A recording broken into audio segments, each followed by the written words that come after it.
Assalamualaikum warahmatullahi wabarakatuh. Perkenalkan, nama saya Ahmad Imam Gilby Sakti, Prodi Pendidikan Bahasa Indonesia NIM 23636. Di sini saya akan membahas tentang fakta PBBI, yaitu tentang ejaan, lebih tepatnya tentang ejaan. Di sini ada beberapa ejaan, perkembangan ejaan bahasa Indonesia sampai saat ini, yaitu ada 8 perkembangan. Yang pertama adalah ejaan Van Ophusen yang lahir pada tahun 1901 yang dibuat oleh Charles Van Ophusen. Yang kedua adalah ejaan Suwandi yang diterbitkan pada 19 Maret 1947.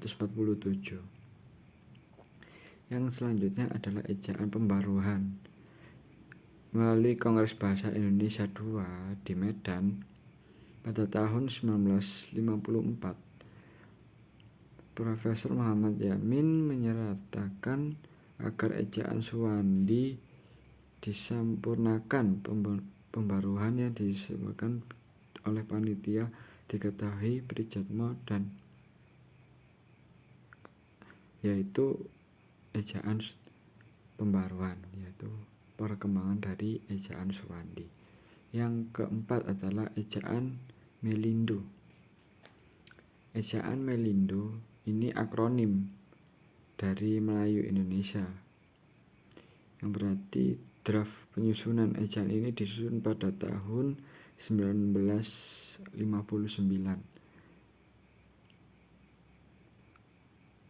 atas kerjasama Indonesia dan Persekutuan Tanah Melayu, yang dalam hal ini adalah Malaysia. Perubahan yang diajukan pada ejaan tidak jauh beda dari ejaan pembaruan. Ejaan ini gagal diresmikan akibat ketegangan politik antara Indonesia dan Melayu waktu itu. Nah, banyak perselisihan di ejaan Melindo, yaitu karena perbedaan negara dan kesatuan republik. Yang kelima adalah ejaan LHK,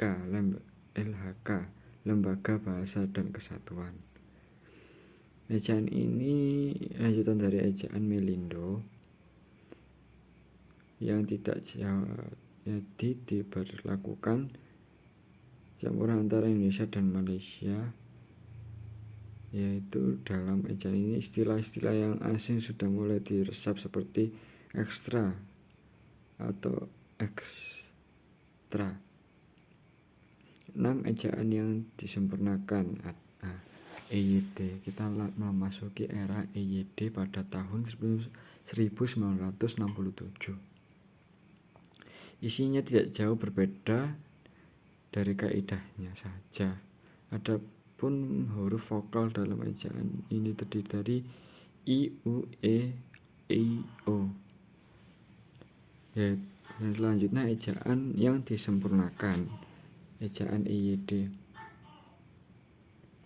Ejaan ini adalah lanjutan dari ejaan Melindo. Yang selanjutnya ejaan yang disempurnakan. Ejaan ini berlaku sejak tahun 1972 sampai 2015. Ejaan ini mengatur secara lengkap tentang kaidah penulisan bahasa Indonesia, antara lain tentang unsur bahasa, serapan, tanda baca, pemakaian kata, pelafalan huruf E, penggunaan huruf kapital, dan penggunaan cetak miring. Selain itu huruf F, huruf V, Q, huruf X, dan Z yang kental dengan unsur bahasa asing resmi menjadi bagian bahasa Indonesia. Yang ketujuh, bahasa Indonesia EBI pada tahun 2015.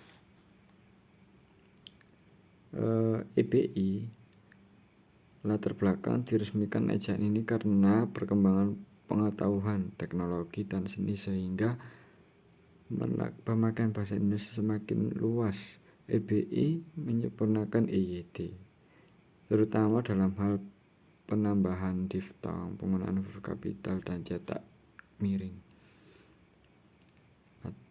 lalu cetak tebal. Yang ke-8 adalah ejaan bahasa Indonesia yang disempurnakan EYD.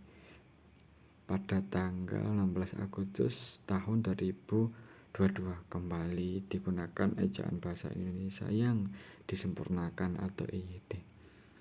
Berdasarkan keputusan kepada Badan dan Pembinaan Bahasa, Kementerian Pendidikan Kebudayaan Dasar dan Teknologi Republik Indonesia nomor 0424 ayat 1 2002 tentang ejaan bahasa Indonesia, yaitu tentang EYD, tentang ejaan yang berlaku dari awal sampai saat ini yang ada di Indonesia.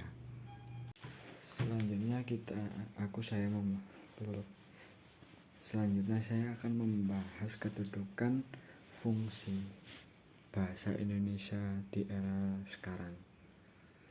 Pada dasarnya, pada era digital kali ini, bahasa Indonesia banyak sekali bahasa serapan dan bahasa campur-campur. Saya nggak tahu itu gimana cara menghadapinya, cuman kita banyak sosialisasi dan pengajaran tentang bahasa Indonesia, indahnya berbahasa Indonesia. Jadi manfaat kita melestarikan, mengembangkan bahasa Indonesia agar bahasa kita lebih up to date, lebih istilah-istilah bahasa asing itu kita serap, kita menjadikan bahasa Indonesia itu sendiri. Nah, itu manfaat dan tujuan PBBI. Lebih tepatnya ya kita selalu memberikan arahan, memberikan sosialisasi. Tidak perlu luas-luas di lingkungan kita sendiri, rumah maupun tetangga-tetangga. Nah, cukup sekian dari saya. Bila ada salah kata atau kurang mengapa, saya mohon maaf. Wassalamualaikum warahmatullahi wabarakatuh.